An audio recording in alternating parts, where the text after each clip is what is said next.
ನೀವು ನೋಡ್ತಾ ಇದ್ದೀರಾ ನ್ಯೂಸ್ ಫಸ್ಟ್. ನಾನು ಪ್ರಜ್ವಲ. ನಾನು ನಾಗೇಂದ್ರ ಬಾಬು. ದಿನದ ಪ್ರಮುಖ ಸುದ್ದಿಯನ್ನು ನೋಡ್ಕೊಂಡು ಬರೋಣ ಈ ಕ್ಷಣದ ಶರವೇಗದಲ್ಲಿ.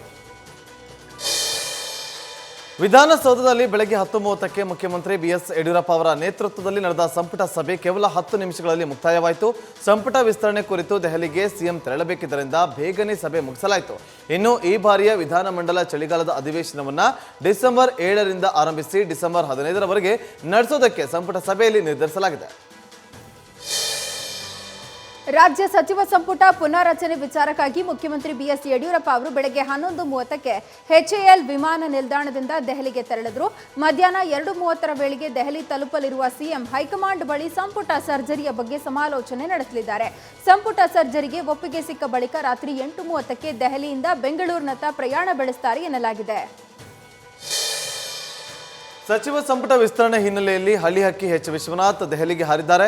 ನಿನ್ನೆ ಸಂಜೆ ಎಚ್ ವಿಶ್ವನಾಥ್ ದೆಹಲಿಗೆ ತೆರಳಿದ್ದು ರಮೇಶ್ ಜಾರಕಿಹೊಳಿ ಮೂಲಕ ಸಿಎಂ ಯಡಿಯೂರಪ್ಪ ಹಾಗೂ ಹೈಕಮಾಂಡ್ಗೆ ಒತ್ತಡ ಹೇರುವ ಪ್ರಯತ್ನ ಮಾಡಿದ್ದಾರೆ. ಈ ಹಿಂದೆಯೇ ಕೊಟ್ಟ ಮಾತು ಉಳಿಸಿಕೊಳ್ಳಿ ಅಂತ ಎಚ್ ವಿಶ್ವನಾಥ್ ಪರೋಕ್ಷವಾಗಿ ಹೇಳ್ತಾ ಇದ್ರು. ಈಗಾಗಲೇ ರೆಬಲ್ ಶಾಸಕರ ಟೀಮ್ ಲೀಡರ್ ರಮೇಶ್ ಜಾರಕಿಹೊಳಿ ದೆಹಲಿಯಲ್ಲೇ ಬಿಡುಬಿಟ್ಟಿದ್ದಾರೆ. ವಿಜಯನಗರ ಜಿಲ್ಲೆ ಮಾಡಬೇಕೆಂಬ ಕೂಗು ಬಹಳ ದಿನಗಳಿಂದ ಕೇಳಿ ಬರ್ತಿರುವ ಹಿನ್ನೆಲೆ ಇವತ್ತು ನಡೆದ ಸಂಪುಟ ಸಭೆಯಲ್ಲಿ ವಿಜಯನಗರ ಜಿಲ್ಲೆಯನ್ನಾಗಿ ಮಾಡೋಕೆ ತೀರ್ಮಾನ ಮಾಡಲಾಗಿದೆ ಅಂತ ಸಚಿವ ಮಾಧುಸ್ವಾಮಿ ಹೇಳಿದ್ದಾರೆ. ಜಿಲ್ಲೆ ರಚನೆ ಸಂಬಂಧ ಪ್ರಕ್ರಿಯೆ ಬಗ್ಗೆ ಮುಂದಿನ ಸಚಿವ ಸಂಪುಟ ಸಭೆಯಲ್ಲಿ ಚರ್ಚೆ ಮಾಡಿ ತೀರ್ಮಾನ ಮಾಡಲಾಗುತ್ತೆ ಅಂತ ಮಾಧುಸ್ವಾಮಿ ಸ್ಪಷ್ಟಪಡಿಸಿದ್ದಾರೆ. ವಿಜಯನಗರ ಜಿಲ್ಲೆ ರಚನೆಗೆ ಸಿಎಂ ತಾತ್ವಿಕ ಒಪ್ಪಿಗೆ ನೀಡಿದ್ದು, ಇದಕ್ಕೆ ಕೆಲವರು ತಮ್ಮ ಬೆಂಬಲವನ್ನು ವ್ಯಕ್ತಪಡಿಸ್ತಾ ಇದ್ದಾರೆ. ಇನ್ನು ಕೆಲವರು ವಿರೋಧವನ್ನು ಕೂಡ ವ್ಯಕ್ತಪಡಿಸಿದ್ದಾರೆ. ಬಳ್ಳಾರಿ ನಗರ ಶಾಸಕ ಸೋಮಶೇಖರ್ ರೆಡ್ಡಿ ಕೂಡ ಈ ವಿಚಾರವಾಗಿ ವಿರೋಧವನ್ನು ವ್ಯಕ್ತಪಡಿಸಿದ್ದಾರೆ. ವಿಜಯನಗರ ಜಿಲ್ಲೆ ರಚನೆಗೆ ನನ್ನ ಬೆಂಬಲವಿಲ್ಲ. ಬಿಜೆಪಿ ಸರ್ಕಾರ ಈ ನಿರ್ಣಯವನ್ನ ಕೈಗೊಳ್ಳಬಾರದಿತ್ತು. ವಿಜಯನಗರ ಜಿಲ್ಲೆ ವಿರೋಧಿಸಿ ಜನರು ಹೋರಾಟ ಮಾಡಿದ್ರೆ ನಾನು ಅವರೊಂದಿಗೆ ನಿಲ್ಲುವೆ ಅಂತ ಬಳ್ಳಾರಿಯಲ್ಲಿ ತಮ್ಮ ಸರ್ಕಾರದ ವಿರುದ್ಧವೇ ಸೋಮಶೇಖರ್ ರೆಡ್ಡಿ ಆಕ್ರೋಶವನ್ನು ವ್ಯಕ್ತಪಡಿಸಿದ್ದಾರೆ. ಮಾಡ್ತೀನಿ ಅಂತೇಳಿ ಹೇಳ್ತಾ ಇದ್ದಾರೆ. ಅದೇನು ನನಗೆ ಇನ್ನೂ ಪರ್ಫೆಕ್ಟ್ ಮಾಹಿತಿ ಬಂದಿಲ್ಲ. ನೋಡ್ಬೇಕು ಅವ್ರು ಏನು ಮಾಡ್ತಾರೋ ನೋಡ್ಬೇಕು. ಮಹದೇವ ಸ್ವಾಮಿಗೆ ನಮ್ಮ ಜಿಲ್ಲೆಗೆ ಏನು ಸಂಬಂಧ? ಅವ್ರು ಹೇಳೋದಕ್ಕೆ ಅವ್ರು ಯಾರು? ನಾನು ಅದೇ ಕೇಳೋದು. ನಮ್ಮ ಜಿಲ್ಲೆ ಬಗ್ಗೆ ನಾವೇ ಇದ್ದೀವಿ, ಎಲ್ಲರೂ ನಾವು ಐಕ್ಯಮತ್ಯದಿಂದ ಇದ್ದೀವಿ, ಎಲ್ಲರೂ ಚೆನ್ನಾಗಿದ್ದೀವಿ. ಅವ್ರು ಹೇಳೋಕ್ಕೆ ಕೊಟ್ಟಾರಂತಂದ್ರೆ ಅದಕ್ಕೆ ನನಗೇನು, ಜನರು ಹೋರಾಟ ಮಾಡಿದ್ರೆ ಮತ್ತು ಅವರು ಸಂಬಂಧ ನಾನು ನಿಲ್ಲಬೇಕಾಗುತ್ತೆ. ಮತ್ತು ಪಕ್ಷ ಇದೆ ಮತ್ತು ಕರೆಕ್ಟ್ ಆದರೂ ಕೂಡ ಇದು ನಾವು ತಪ್ಪಿದ್ದಲ್ಲ. ಜನರು ಮತ್ತೆ ವಿಶ್ವಾಸ ಗಳಿಸ್ಕೊಂಡ್ಬಿಟ್ರೆ ನಾವು ಮತ್ತೆ ಭಾಳ ಕಷ್ಟ ಆಗುತ್ತೆ. ಅದು ಬಿಡ್ರೆ ಅದು ನಮ್ಮ ಅವರು ಹಿರಿಯ ನಾಯಕರು ನೋಡ್ಕೊತಾರೆ. ಬೆಳಗಾವಿ ಗಡಿ ಬಗ್ಗೆ ಆಗಾಗ ಖ್ಯಾತಿ ತೆಗೆಯುವ ಮಹಾರಾಷ್ಟ್ರ ಇದೀಗ ಬೆಳಗಾವಿ ತಮ್ಮದು ಅಂತ ಹೇಳೋ ಮೂಲಕ ಮತ್ತೊಮ್ಮೆ ಕನ್ನಡಿಗರ ಕೆಂಗಡಿಗೆ ಗುರಿಯಾಗಿದೆ. ಬೆಳಗಾವಿ, ನಿಪ್ಪಾಣಿ, ಕಾರವಾರ ಮಹಾರಾಷ್ಟ್ರದ ಭಾಗವಾಗಬೇಕು. ಇದು ಬಾಳಾ ಸಾಹೇಬ್ ಠಾಕ್ರೆ ಕನಸಾಗಿತ್ತು. ಅವರ ಕನಸನ್ನ ನನಸಾಗಿಸೋಣ ಅಂತ ಮಹಾರಾಷ್ಟ್ರ ಡಿಸಿಎಂ ಅಜಿತ್ ಪವಾರ್ ಹೇಳಿಕೆ ನೀಡಿದ್ದು, ಇದೀಗ ಗಡಿ ವಿವಾದಕ್ಕೆ ಮತ್ತಷ್ಟು ತುಪ್ಪ ಸುರಿದಂತಾಗಿದೆ. ಮರಾಠ ಪ್ರಾಧಿಕಾರ ರಚನೆ ಬೆನ್ನಲ್ಲೇ ಹೇಳಿಕೆ ನೀಡಿರುವ ಅಜಿತ್ ಪವಾರ್ ಬೆಳಗಾವಿ ಭಾಗದಲ್ಲಿ ಮರಾಠಿ ಭಾಷಿಕರು ಹೆಚ್ಚಿನ ಸಂಖ್ಯೆಯಲ್ಲಿದ್ದಾರೆ. ಠಾಕ್ರೆ ಕನಸು ಈಡೇರಿಸೋಕೆ ಪಣ ತೊಡೋಣ ಎಂದಿದ್ದಾರೆ. ಗಡಿ ವಿಚಾರದಲ್ಲಿ ಮಹಾರಾಷ್ಟ್ರ ಸರ್ಕಾರ ಖ್ಯಾತೆ ತೆಗೆದಿದ್ದು, ಬೆಳಗಾವಿಯು ಮಹಾರಾಷ್ಟ್ರಕ್ಕೆ ಸೇರಬೇಕು ಅಂತ ಮಹಾರಾಷ್ಟ್ರ ಡಿಸಿಎಂ ಅಜಿತ್ ಪವಾರ್ ಹೇಳಿದ್ದಾರೆ. ಇದಕ್ಕೆ ಮುಖ್ಯಮಂತ್ರಿ ಬಿಎಸ್ ಯಡಿಯೂರಪ್ಪ ಆಕ್ರೋಶವನ್ನು ವ್ಯಕ್ತಪಡಿಸಿದ್ದು, ಬೆಳಗಾವಿ ಕರ್ನಾಟಕಕ್ಕೆ ಸೇರಿದ್ದು. ಮಹಾಜನ ಆಯೋಗದ ತೀರ್ಪು ಜಗತ್ತಿಗೆ ಗೊತ್ತಿದೆ.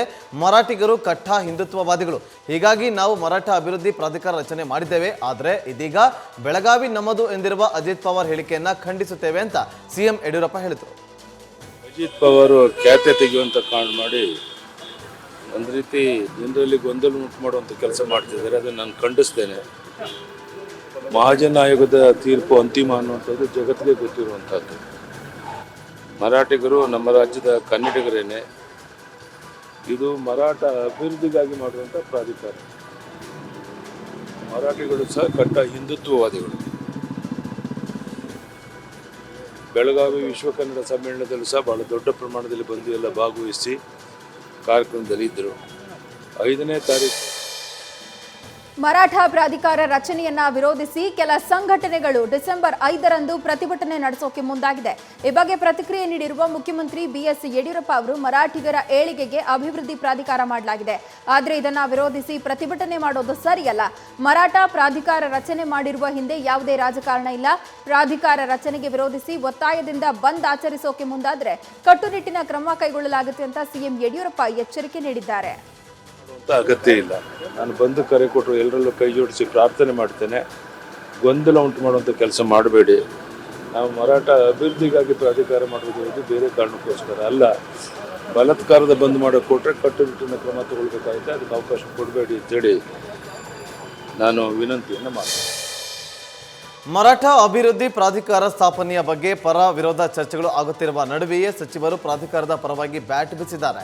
ಈ ಬಗ್ಗೆ ಪ್ರತಿಕ್ರಿಯಿಸಿರುವಂಥ ಸಚಿವ BC ಪಾಟೀಲ್ ಅವರು ಮರಾಠ ಪ್ರಾಧಿಕಾರ ಸ್ಥಾಪನೆ ಕುರಿತು ಮುಖ್ಯಮಂತ್ರಿಗಳ ತೀರ್ಮಾನ ಸರಿಯಾಗಿಯೇ ಇದೆ, ವಿನಾಕಾರಣ ಮರಾಠ ಪ್ರಾಧಿಕಾರ ರಚನೆಗೆ ವಿರೋಧ ವ್ಯಕ್ತಪಡಿಸೋದು ಸರಿಯಲ್ಲ ಅಂತ ಹೇಳಿದ್ದಾರೆ. ಮರಾಠ ಅಭಿವೃದ್ಧಿ ನಿಗಮ ಅಂತ ಹೇಳಿದ್ರೆ ಕರ್ನಾಟಕದಲ್ಲಿ ಮರಾಠರಿಲ್ವಾ? ಬೆಂಗಳೂರು ಸೇರ್ಕೊಂಡು ಮರಾಠರಿದ್ದಾರೆ. ಎಲ್ಲೋ ಬೆಳಗಾಮಲ್ಲಿ ಯಾರೋ ಒಂದಷ್ಟು ಕಿಡಿಗೇಡಿಗಳು ಮರಾಠಿ ಭಾಷೆಯನ್ನು ಇಟ್ಕೊಂಡು ಕನ್ನಡಿಗರ ಮೇಲೆ ಮಾಡಿದ್ರು ಅಂತ ಇಡೀ ಮರಾಠ ಸಮುದಾಯವನ್ನು ದೂಷಣೆ ಮಾಡೋದು ಸರಿಯಲ್ಲ. ಎಲ್ಲ ಭಾಗದಲ್ಲಿದ್ದಾರೆ. ಬೆಂಗಳೂರಲ್ಲಿ ಯಾರೋ ಮರಾಠರ ಮೇಲೆ ಗಲಾಟೆ ಮಾಡಿ ಮರಾಠರು ಯಾರ ಮೇಲೂ ಮಾಡಿಲ್ವಲ್ಲ, ಬೇರೆ ಎಲ್ಲೂ ಮಾಡಿಲ್ಲ. ಆ ಯಾರೋ 4 ಕಿಡಿಗೇಡಿಗಳಿಗೆ ಇಡೀ ಸಮಾಜನ ಹೊಣೆ ಮಾಡೋದು ತಪ್ಪಾಗುತ್ತೆ. ಮರಾಠ ಸಮುದಾಯದಲ್ಲೂ ಕೂಡ ಅತ್ಯಂತ ಕಡು ಬಡವರಿದ್ದಾರೆ. ಈ ರಾಜ್ಯದಲ್ಲಿ ಇದೇ ಮಣ್ಣಿನಲ್ಲಿ ಹುಟ್ಟಿ ಇಲ್ಲೇ ಬೆಳೆದಂಥವ್ರು. ಅವರ ಅಭಿವೃದ್ಧಿಗಾಗಿ ಆರ್ಥಿಕವಾಗಿ ಹಿಂದುಳಿದವ್ರನ್ನ ಸಬಲ ಮಾಡಲಿಕ್ಕೆ ಮಾಡಿದ್ದಾರೆ. ಅದು ಸರಿಯಾದ ತೀರ್ಪು. ಮುಖ್ಯಮಂತ್ರಿಗಳು ಕೈಗೊಂಡಂಥ ಕ್ರಮ ಸರಿಯಾಗಿದೆ. ಬೆಳಗಾವಿ ಕನ್ನಡಿಗ. ಮಹಾರಾಷ್ಟ್ರ ಉಪಮುಖ್ಯಮಂತ್ರಿ ಅಜಿತ್ ಪವಾರ್ ಹೇಳಿಕೆಗೆ ವಿಧಾನಸೌಧದಲ್ಲಿ DCM ಲಕ್ಷ್ಮಣ್ ಸವದಿ ಕೂಡ ಆಕ್ರೋಶ ವ್ಯಕ್ತಪಡಿಸಿದ್ದಾರೆ. ನಾನು ಅಜಿತ್ ಪವಾರ್ ಹೇಳಿಕೆಯನ್ನ ಖಂಡಿಸ್ತೇನೆ. ಈ ಹಿಂದೆಯೂ ಕೂಡ ಅಜಿತ್ ಪವಾರ್ ಸೊಲ್ಲಾಪುರದಲ್ಲಿ ಕುಡಿಯೋ ನೀರಿನ ವಿಷಯದಲ್ಲಿ ಇದೇ ರೀತಿಯ ಹೇಳಿಕೆಯನ್ನ ನೀಡಿದ್ರು. ಅದರ ಪರಿಣಾಮ ಏನಾಯ್ತು ಅಂತ ಗೊತ್ತಿದೆ. ಸೂರ್ಯ ಚಂದ್ರ ಇರುವ ತನಕ ಬೆಳಗಾವಿ ಕರ್ನಾಟಕದ ಅವಿಭಾಜ್ಯ ಹಂಗಾಗಿರುತ್ತೆ ಅಂತ ಹೇಳಿ ಅಜಿತ್ ಪವಾರ್ ವಿರುದ್ಧ ಲಕ್ಷ್ಮಣ್ ಸವದಿ ಚಾಟಿ ಬೀಸಿದ್ದಾರೆ. ಮಹಾರಾಷ್ಟ್ರ DCM ಅಜಿತ್ ಪವಾರ್ ಹೇಳಿಕೆಗೆ CM ರಾಜಕೀಯ ಕಾರ್ಯದರ್ಶಿಯಾದ ರೇಣುಕಾಚಾರ್ಯ ಆಕ್ರೋಶವನ್ನು ವ್ಯಕ್ತಪಡಿಸಿದ್ದಾರೆ. ಈ ಬಗ್ಗೆ ವಿಧಾನಸೌಧದಲ್ಲಿ ಮಾತನಾಡಿದಂಥ ರೇಣುಕಾಚಾರ್ಯ, ತಾಯಿ ಭುವನೇಶ್ವರಿಯ ಮೇಲೆ ಆಣೆ ಮಾಡಿ ಹೇಳ್ತೇನೆ, ಅಜಿತ್ ಪವಾರ್ ಉದ್ದಟತನದ ಹೇಳಿಕೆ ಸಹಿಸಲ್ಲ. ಮಹಾರಾಷ್ಟ್ರ ಸರ್ಕಾರವು ಬೆಳಗಾವಿ ಕಾರವಾರದ ತಂಟೆಗೆ ಬಂದರೆ ತಕ್ಕ ಶಾಸ್ತಿ ಎದುರಿಸಬೇಕಾಗುತ್ತದೆ ಅಂತ ಹೇಳಿದರು. ಅಷ್ಟು ಮಾತ್ರವಲ್ಲದೆ ಕಾಡುಗೊಲ್ಲ, ವೀರಶೈವ ಲಿಂಗಾಯತ ಮತ್ತು ಮರಾಠ ಜನಾಂಗದ ಅಭಿವೃದ್ಧಿಗಾಗಿ ಸರ್ಕಾರ ನಿಗಮ ಮಾಡಲಾಗಿದೆ. ಇದರ ಬಗ್ಗೆ ಕಾಂಗ್ರೆಸ್ ನಾಯಕರು ಅಪಸ್ವರ ಎತ್ತುವುದು ಸರಿಯಲ್ಲ. ಈ ಹಿಂದೆ ಧರ್ಮ ಒಡೆಯುವ ಪ್ರಯತ್ನ ಮಾಡಿ ಅವರು ಅನುಭವಿಸಿದಾಗಿದೆ. ಜನಾಂಗದ ಸ್ವಾಮೀಜಿಗಳ ಹೇಳಿಕೆ ಕೊಟ್ಟರೆ ತಪ್ಪೇನಿಲ್ಲ. ದಾವಣಗೆರೆ ಮಧ್ಯ ಕರ್ನಾಟಕದಲ್ಲಿದೆ, ಹಾಗಾಗಿ ರಾಜಧಾನಿಯಾಗುವ ಎಲ್ಲ ಅರ್ಹತೆಯೂ ಕೂಡ ದಾವಣಗೆರೆಗೆ ಇದೆ. ಆದ್ದರಿಂದ ದಾವಣಗೆರೆಗೆ ಸಚಿವ ಸ್ಥಾನ ಕೊಡಬೇಕು ಅಂತ ಹೇಳಿದ್ದಾರೆ. ಮರಾಠ ಅಭಿವೃದ್ಧಿ ಪ್ರಾಧಿಕಾರ ರಚನೆಗೆ ಸರ್ಕಾರದ ವಿರುದ್ಧ ಶಾಸಕ ತಿಪ್ಪಾರೆಡ್ಡಿ ವ್ಯಂಗ್ಯವಾಡಿದ್ದಾರೆ. ಈಗಾಗಲೇ 60% ಜನರಿಗೆ ನಿಗಮ ಮಂಡಳಿ ಮಾಡಲಾಗಿದೆ. ಇನ್ನುಳಿದ ಜನ ಯಾವ ಪಾಪ ಮಾಡಿದ್ದಾರೆ? ಹೀಗೆ ಸರ್ಕಾರದಿಂದ ಜಾತಿಗೊಂದು ನಿಗಮ ಮಂಡಳಿ ಮಾಡಿದ್ರೆ ಒಳ್ಳೆಯದು. ಈಗಾಗಲೇ ಒಕ್ಕಲಿಗ ಸಮಾಜದವರು ಕೂಡ ಅಭಿವೃದ್ಧಿ ಪ್ರಾಧಿಕಾರ ರಚನೆ ಮಾಡುವಂತೆ ಕೇಳಿದ್ದಾರೆ. ಹೀಗಿದ್ದಾಗ ಬೇರೆಯವರಿಗೆ ಕೊಟ್ಟ ಮೇಲೆ ಉಳಿದವ್ರಿಗೆ ಯಾಕೆ ಅನ್ಯಾಯ ಮಾಡಬೇಕು? ಎಲ್ಲ ಜಾತಿಗೂ ಸರ್ಕಾರ ಪ್ರಾಧಿಕಾರ ರಚನೆ ಮಾಡಲಿ ಅಂತ ರಾಜ್ಯ ಸರ್ಕಾರದ ವಿರುದ್ಧ ತಿಪ್ಪಾರೆಡ್ಡಿ ವ್ಯಂಗ್ಯವಾಡಿದ್ದಾರೆ. ಮಹಾರಾಷ್ಟ್ರ ಉಪಮುಖ್ಯಮಂತ್ರಿ ಅಜಿತ್ ಪವಾರ್ ಹೇಳಿಕೆಗೆ ವಿಜಯಪುರದಲ್ಲಿ ಇಂಡಿ ಕಾಂಗ್ರೆಸ್ ಶಾಸಕ ಯಶವಂತರಾಯಗೌಡ ಆಕ್ರೋಶವನ್ನು ವ್ಯಕ್ತಪಡಿಸಿದ್ದಾರೆ.